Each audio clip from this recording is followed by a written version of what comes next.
If you want to delete your Amazon account permanently, follow these steps to ensure the process is completed correctly. Make sure to back up any important information before proceeding. Step 1. Sign in. Log into your Amazon account using your email address and password. This is necessary to access your account settings. Step 2. Navigate your account settings. Once logged in, go to the Account and List menu at the top right corner of the page. Click on your account to access your account settings. Step 3. Find Account Closure. Scroll down to the Account Settings section and look for the option that says Close your account. Click on this link to begin the account deletion process.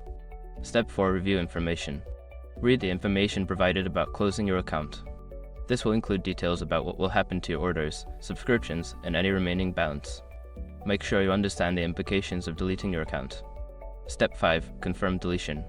Follow the prompts to confirm that you want to delete your account. You may need to provide a reason for leaving and then click on the Final Confirmation button to complete the process. Once you have followed these steps, your Amazon account will be scheduled for deletion. It may take some time for the process to be fully completed. If you change your mind, you may want to contact Amazon support for assistance before the deletion is finalized.